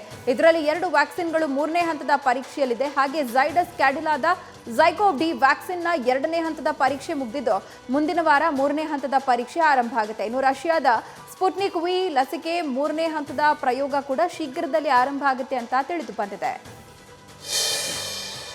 ಭಾರತದ ಕೊರೋನಾ ಹಾಟ್ಸ್ಪಾಟ್ ರಾಜ್ಯವೆಂದೇ ಕುಖ್ಯಾತಿ ಪಡೆದಿದ್ದ ಮಹಾರಾಷ್ಟ್ರದಲ್ಲಿ ಕೊರೋನಾ ಸೋಂಕಿನ ಅಬ್ಬರ ತಗ್ಗಿದ್ದು ಕಳೆದ 24 ಗಂಟೆಗಳಲ್ಲಿ 2840 ಹೊಸ ಪ್ರಕರಣಗಳು ದಾಖಲಾಗಿದೆ. ಆ ಮೂಲಕ ಮಹಾರಾಷ್ಟ್ರದಲ್ಲಿ ಒಟ್ಟಾರೆ ಸೋಂಕಿತರ ಸಂಖ್ಯೆ 17,52,509ಕ್ಕೆ ಏರಿಕೆಯಾಗಿದೆ. ಕಳೆದ 24 ಗಂಟೆಗಳಲ್ಲಿ ಮಹಾರಾಷ್ಟ್ರದಲ್ಲಿ 68 ಮಂದಿ ಸೋಂಕಿತರು ಸಾವನ್ನಪ್ಪಿದ್ದು ಸೋಂಕಿಗೆ ಬಲಿಯಾದವರ ಒಟ್ಟು ಸಂಖ್ಯೆ 46,102ಕ್ಕೆ ಏರಿಕೆಯಾಗಿದೆ. ಅಂತೆಯೇ ಮಹಾರಾಷ್ಟ್ರದಲ್ಲಿ 24 ಗಂಟೆಗಳ ಅವಧಿಯಲ್ಲಿ 5,123 ಮಂದಿ ಸೋಂಕಿತರು ಗುಣಮುಖರಾಗಿದ್ದು ಮಹಾರಾಷ್ಟ್ರದಲ್ಲಿ ಪ್ರಸ್ತುತ 81,925 ಸಕ್ರಿಯ ಸೋಂಕು ಪ್ರಕರಣಗಳಿದೆ. ವಿಶ್ವದಾದ್ಯಂತ ಈ ತನಕ 5.59 ಕೋಟಿಗೂ ಹೆಚ್ಚು ಮಂದಿಗೆ ಕೊರೋನಾ ವೈರಸ್ ಸೋಂಕು ತಗುಲಿದ್ದು 13 ಲಕ್ಷಕ್ಕೂ ಹೆಚ್ಚು ಮಂದಿ ಮೃತಪಟ್ಟಿದ್ದಾರೆ. 3.89 ಕೋಟಿಗೂ ಹೆಚ್ಚು ಸೋಂಕಿತರು ಗುಣಮುಖರಾಗಿದ್ದಾರೆ. ಅತಿ ಹೆಚ್ಚು ಮಂದಿ ಸೋಂಕಿತರಾಗಿರುವ ಅಮೆರಿಕಾದಲ್ಲಿ ಈ ತನಕ 1 ಕೋಟಿಗೂ ಹೆಚ್ಚು ಜನ ಸೋಂಕಿಗೀಡಾಗಿದ್ದಾರೆ. 2.5 ಲಕ್ಷಕ್ಕೂ ಹೆಚ್ಚು ಮಂದಿ ಮೃತಪಟ್ಟಿದ್ದು 70,80,000ಕ್ಕೂ ಹೆಚ್ಚು ಸೋಂಕಿತರು ಚೇತರಿಸಿಕೊಂಡಿದ್ದಾರೆ. ಇನ್ನು ಜೋರ್ಡಾನ್ನಲ್ಲಿ ಒಂದೇ ದಿನ 6,454 ಪ್ರಕರಣಗಳು ದೃಢಪಟ್ಟು 66 ಮಂದಿ ಸಾವಿಗೀಡಾಗಿದ್ದಾರೆ. ಇದರೊಂದಿಗೆ ಅಲ್ಲಿ ಈ ತನಕ ಸೋಂಕು ತಗುಲಿದವರ ಸಂಖ್ಯೆ 1,55,993ಕ್ಕೆ ಏರಿಕೆಯಾಗಿದ್ದು 1,909 ಮಂದಿ ಅಸುನೀಗಿದ್ದಾರೆ. ಇನ್ನು ಪಾಕಿಸ್ತಾನದಲ್ಲಿ ಒಂದೇ ದಿನ 2,298 ಮಂದಿ ಸೋಂಕಿತರಾಗಿದ್ದು 37 ಸಾವುಗಳು ಸಂಭವಿಸಿದೆ. ಅಲ್ಲಿ ಈ ತನಕ 3.63 ಲಕ್ಷಕ್ಕೂ ಹೆಚ್ಚು ಜನ ಸೋಂಕಿತರಾಗಿದ್ದು 7,230 ಸಾವು ಸಂಭವಿಸಿದೆ. ಭಾರತದಲ್ಲಿ 4,48,660, ಬ್ರೆಜಿಲ್ನಲ್ಲಿ 3,83,423, ಫ್ರಾನ್ಸ್ನಲ್ಲಿ 18,47,330, ರಷ್ಯಾದಲ್ಲಿ 4,61,178 ಸಕ್ರಿಯ ಪ್ರಕರಣಗಳಿದೆ. ಉತ್ತರ ಕಾಶ್ಮೀರದ ಕುಪ್ವಾರ ಜಿಲ್ಲೆಯ ತಂಗ್ಧಾರ್ ಸೆಕ್ಟರ್ನಲ್ಲಿ ಸೇನಾ ಪೋಸ್ಟ್ ಮೇಲೆ ಹಿಮಪಾತವಾಗಿದ್ದು ಓರ್ವ ಸೈನಿಕ ಮೃತಪಟ್ಟಿದ್ದು 2 ಗಾಯಗೊಂಡಿದ್ದಾರೆ. 7 ಸೇನಾ ಘಟಕವು ಇವತ್ತು ಬೆಳಗ್ಗೆ ತಂಗ್ಧಾರ್ ಸೆಕ್ಟರ್ನ ನಿಯಂತ್ರಣ ಪ್ರದೇಶದಲ್ಲಿ ನಿಯಂತ್ರಣದ ಹಾದಿಯಲ್ಲಿ ಹಿಮಪಾತ ಉಂಟಾಗಿದೆ. ಹಿಮಪಾತದಿಂದಾಗಿ 3 ಸೈನಿಕರು ಸಿಲುಕಿಕೊಂಡಿದ್ದು ತಕ್ಷಣ ಅವರನ್ನು ಹತ್ತಿರದ ಆಸ್ಪತ್ರೆಗೆ ಸ್ಥಳಾಂತರಿಸಲಾಗಿದೆ. ಆದರೆ ದುರದೃಷ್ಟವಶಾತ್ ಒಬ್ಬ ಸೈನಿಕ ಮೃತಪಟ್ಟಿದ್ದಾರೆ ಅಂತ ಅಧಿಕಾರಿಗಳು ತಿಳಿಸಿದ್ದಾರೆ. ಮೃತ ಸೈನಿಕನನ್ನ ನಿಖಿಲ್ ಶರ್ಮಾ ಅಂತ ಅಧಿಕಾರಿಗಳು ಗುರುತಿಸಿದ್ದಾರೆ. ಅಮೆರಿಕ ಅಧ್ಯಕ್ಷೀಯ ಚುನಾವಣೆಯಲ್ಲಿ ಜೋ ಬೈಡನ್ ಎದುರು ಸೋಲು ಅನುಭವಿಸಿರುವ ಡೊನಾಲ್ಡ್ ಟ್ರಂಪ್ ಚುನಾವಣೆಯಲ್ಲಿ ಭಾರೀ ವಂಚನೆ ನಡೆದಿದೆ ಅನ್ನುವ ಆರೋಪವನ್ನ ನಿರಾಕರಿಸಿದ್ದ ಹಿರಿಯ ಚುನಾವಣಾ ಭದ್ರತಾ ಅಧಿಕಾರಿಯನ್ನ ಕೆಲಸದಿಂದ ವಜಾಗೊಳಿಸಲಾಗಿದೆ. ನವೆಂಬರ್ 3ರಂದು ನಡೆದ ಚುನಾವಣೆ ಅಮೆರಿಕದ ಇತಿಹಾಸದಲ್ಲಿಯೇ ಅತ್ಯಂತ ಸುರಕ್ಷಿತ ಚುನಾವಣೆ ಅಂತ ಸರ್ಕಾರದ ಹಿರಿಯ ಚುನಾವಣಾ ಭದ್ರತಾ ಅಧಿಕಾರಿ ಕ್ರಿಸ್ ಕ್ರೇಬ್ಸ್ ಮತ್ತು ಅವರ ಸಂಸ್ಥೆ ಜಂಟಿಯಾಗಿ ಘೋಷಣೆ ಮಾಡಿತು. ಕ್ರಿಸ್ ಕ್ರೇಬ್ಸ್ ಅವರನ್ನ ತಕ್ಷಣದಿಂದಲೇ ಜಾರಿಗೆ ಬರುವಂತೆ ಕೆಲಸದಿಂದ ಕಿತ್ತು ಹಾಕಲಾಗಿದೆ ಅಂತ ಡೊನಾಲ್ಡ್ ಟ್ರಂಪ್ ಟ್ವಿಟರ್ನಲ್ಲಿ ಪ್ರಕಟ ಮಾಡಿದ್ದಾರೆ. ಜೋ ಬೈಡನ್ ಎದುರು ತಮ್ಮ ಸೋಲನ್ನ ಒಪ್ಪಿಕೊಳ್ಳೋಕೆ ನಿರಾಕರಿಸಿರುವ ಡೊನಾಲ್ಡ್ ಟ್ರಂಪ್ ಮತ ಎಣಿಕೆಯಲ್ಲಿ ಅವ್ಯವಹಾರ ನಡೆದಿದೆ ಅಂತ ಪುರಾವೆ ರಹಿತ ಆರೋಪಗಳನ್ನು ಸತತವಾಗಿ ಮಾಡ್ತಾ ಇದ್ದಾರೆ. 2020ರ ಚುನಾವಣೆಯ ಭದ್ರತೆ ಕುರಿತು ಕ್ರಿಸ್ ಕ್ರೇಬ್ಸ್ ಅವರ ಇತ್ತೀಚಿನ ಹೇಳಿಕೆ ತೀವ್ರ ಅಸಮರ್ಪಕವಾಗಿದೆ. ಚುನಾವಣೆಯಲ್ಲಿ ಭಾರೀ ಅಕ್ರಮಗಳು ಮತ್ತು ವಂಚನೆಗಳು ನಡೆದಿದೆ ಅಂತ ಟ್ರಂಪ್ ಹೇಳಿದ್ದಾರೆ. ಅಮೆರಿಕ ಮಾಜಿ ಅಧ್ಯಕ್ಷ ಬರಾಕ್ ಒಬಾಮಾ ಅವರ ಆತ್ಮಚರಿತ್ರೆಯ ಎ ಫಾರ್ಮರ್ಡ್ ಲ್ಯಾಂಡ್ನ ಮೊದಲ ಆವೃತ್ತಿ ಇವತ್ತು ಬಿಡುಗಡೆಗೊಂಡಿದ್ದು ವಿಶ್ವದಾದ್ಯಂತ ಸದ್ದು ಮಾಡ್ತಾ ಇದೆ. ಈ ಪುಸ್ತಕದಲ್ಲಿ ತಾವು 2010ರಲ್ಲಿ ಅಮೆರಿಕ ಅಧ್ಯಕ್ಷರಾಗಿ ಭಾರತಕ್ಕೆ ಭೇಟಿ ನೀಡಿದ ಬಗ್ಗೆ ವಿಶೇಷವಾಗಿ ಬರೆದುಕೊಂಡಿದ್ದಾರೆ. ಈ ವೇಳೆ ಅಂದಿನ ಪ್ರಧಾನಿ ಮನಮೋಹನ್ ಸಿಂಗ್, ಕಾಂಗ್ರೆಸ್ ನಾಯಕಿ ಸೋನಿಯಾ ಗಾಂಧಿ ಹಾಗೂ ರಾಹುಲ್ ಗಾಂಧಿ ಜೊತೆಗೆ ಮಾತುಕತೆ ನಡೆಸಿದ ಬಗ್ಗೆ ಉಲ್ಲೇಖ ಮಾಡಿದ್ದಾರೆ. ಸೋನಿಯಾ ಗಾಂಧಿ ಬಗ್ಗೆ ಬರೆದಿರುವಂತಹ ಒಬಾಮಾ ಎಐಸಿಸಿ ಅಧಿನಾಯಕಿಯನ್ನ 60ರ ಹರಿಯದ ದಿಟ್ಟ ಮಹಿಳೆ, ಸಾಂಪ್ರದಾಯಿಕ ಸೀರೆಯನ್ನು ಉಟ್ಟಿದ್ದು ಗಾಢ ಕಣ್ಣುಗಳ ಶಾಂತ ಸ್ವಭಾವದ ಮಹಿಳೆ ಅಂತ ಬಣ್ಣಿಸಿದ್ದಾರೆ. ನಮ್ಮ ಭೇಟಿ ವೇಳೆ ಊಟದ ಸಮಯದಲ್ಲಿ ಸೋನಿಯಾ ಮಾತನಾಡೋದಕ್ಕಿಂತ ಹೆಚ್ಚಾಗಿ ಕೇಳಿಸಿಕೊಳ್ತಾ ಇದ್ರು. ಪಾಲಿಸಿಗಳ ವಿಚಾರ ಬಂದಾಗ ಜಾಗರೂಕರಾಗ್ತಾ ಇದ್ರು. ಚಾಣಾಕ್ಷತನ ಮತ್ತು ಬುದ್ಧಿವಂತಿಕೆ ಅವರ ಶಕ್ತಿಗೆ ಕಾರಣ ಅನ್ನೋದು ಅದರಿಂದ ನನಗೆ ಸ್ಪಷ್ಟವಾಯಿತು ಅಂದಿದ್ರು. ಅಸ್ಸಾಂನ ಗುವಾಹಟಿಯಲ್ಲಿನ ವಿಮಾನ ನಿಲ್ದಾಣದಲ್ಲಿ ಸೇನಾ ಸಮವಸ್ತ್ರ ಹಾಕಿಕೊಂಡು ಅನುಮಾನಾಸ್ಪದವಾಗಿ ತಿರುಗಾಡುತ್ತಿದ್ದ 11 ಮಂದಿಯನ್ನ ಬಂಧಿಸಲಾಗಿದೆ. ಸೇನಾ ಸಮವಸ್ತ್ರದಲ್ಲಿದ್ದ ಈ ವ್ಯಕ್ತಿಗಳು ತಮ್ಮ ಗುರುತಿನ ಚೀಟಿ ತೋರಿಸುವಲ್ಲಿ ವಿಫಲರಾಗಿದ್ರು. ಅವರ ಚಟುವಟಿಕೆಗಳು ಅನುಮಾನಾಸ್ಪದವಾಗಿದ್ದರಿಂದ ಅವರನ್ನ ಬಂಧಿಸಲಾಗಿದೆ ಅಂತ ಪೊಲೀಸರು ತಿಳಿಸಿದ್ದಾರೆ. ಮೊದಲು 4 ಜನರನ್ನ ಬಂಧಿಸಿದ್ದ ಭದ್ರತಾ ಸಿಬ್ಬಂದಿ ಬಳಿಕ ಮತ್ತೆ 7 ಮಂದಿಯನ್ನ ಬಂಧಿಸಿದ್ದಾರೆ. ಕೊರೋನಾ ಸೋಂಕನ್ನು ತಡೆಗಟ್ಟುವಲ್ಲಿ ಉತ್ತರ ಪ್ರದೇಶದ ಯೋಗಿ ಆದಿತ್ಯನಾಥ ಸರ್ಕಾರ ಯಶಸ್ವಿಯಾಗಿದೆ ಅಂತ ವಿಶ್ವ ಆರೋಗ್ಯ ಸಂಸ್ಥೆ ಹೇಳಿದೆ. ಉತ್ತರ ಪ್ರದೇಶ ಸರ್ಕಾರವು ತನ್ನ ಕೊರೋನಾ ನಿರ್ವಹಣಾ ಕಾರ್ಯತಂತ್ರವನ್ನು ಅನುಸರಿಸುವ ಮೂಲಕ ಇತರ ರಾಜ್ಯಗಳಿಗೆ ಮಾದರಿಯಾಗಿದೆ ಅಂತ ವಿಶ್ವ ಆರೋಗ್ಯ ಸಂಸ್ಥೆ ಶ್ಲಾಘಿಸಿದೆ. ಹಾಗೂ ಸಂಪರ್ಕ ಪತ್ತೆ ಹಚ್ಚುವ ಪ್ರಯತ್ನಗಳನ್ನು ಹೆಚ್ಚಿಸುವ ಮೂಲಕ ಕೊರೋನಾ ಯುಪಿ ಸರ್ಕಾರದ ಕಾರ್ಯತಂತ್ರದ ಪ್ರತಿಕ್ರಿಯೆ ಅನುಕರಣೀಯವಾಗಿದೆ ಮತ್ತು ಇತರ ರಾಜ್ಯಗಳಿಗೆ ಇದು ಉತ್ತಮ ಉದಾಹರಣೆಯಾಗಿದೆ ಅಂತ WHO ಪ್ರತಿನಿಧಿ ರೋಡೆರಿಕ್ ಓಫ್ರಿನ್ ಹೇಳಿದ್ದಾರೆ. ಬಾಲಿವುಡ್ ಸ್ಟಾರ್ ನಟಿ ಪ್ರಿಯಾಂಕಾ ಚೋಪ್ರಾ ಬ್ರಿಟಿಷ್ ಫ್ಯಾಷನ್ ಕೌನ್ಸಿಲ್ನ ರಾಯಭಾರಿಯಾಗಿ ಆಯ್ಕೆಯಾಗಿದ್ದಾರೆ. ಈ ಸಂಬಂಧ ಟ್ವೀಟ್ನಲ್ಲಿ ಹರ್ಷ ವ್ಯಕ್ತಪಡಿಸಿರುವ ನಟಿ ಪ್ರಿಯಾಂಕಾ, ತಾನು ಮುಂದಿನ ವರ್ಷ ಲಂಡನ್ನಲ್ಲೇ ನೆಲೆಸಲಿದ್ದೇನೆ, ಅಲ್ಲಿಂದನೇ ಕಾರ್ಯವನ್ನ ನಿರ್ವಹಿಸ್ತೀನಿ ಎಂದಿದ್ದಾರೆ. ಪಾಸಿಟಿವ್ ಚೇಂಜ್ನ ಬ್ರಿಟಿಷ್ ಫ್ಯಾಷನ್ ಕೌನ್ಸಿಲ್ನ ರಾಯಭಾರಿಯಾಗಿರೋದಕ್ಕೆ ನನಗೆ ಹೆಮ್ಮೆ ಇದೆ ಅಂತ ಹೇಳಿದ್ದಾರೆ. ಪ್ರಿಯಾಂಕಾ ಚೋಪ್ರಾ ಪಾಸಿಟಿವ್ ಚೇಂಜ್ಗೆ BFC ರಾಯಭಾರಿ ಆಗುವ ಬಗ್ಗೆ ಸಂತಸಗೊಂಡಿದ್ದು, ಪ್ರಿಯಾಂಕಾ ಚೋಪ್ರಾ ಫ್ಯಾಷನ್ ಯಾವಾಗಲೂ ಪಾಪ್ ಸಂಸ್ಕೃತಿಯ ನಾಡಿಮಿಡಿತವಾಗಿದೆ, ಜೊತೆಗೆ ಸಂಸ್ಕೃತಿಗಳನ್ನ ಬೆಸೆಯುವ ಮತ್ತು ಜನರನ್ನ ಒಟ್ಟುಗೂಡಿಸುವ ಸಾಮರ್ಥ್ಯ ಹೊಂದಿರುವ ಪ್ರಬಲ ಶಕ್ತಿಯಾಗಿದೆ ಅಂತ ಬರೆದುಕೊಂಡಿದ್ದಾರೆ.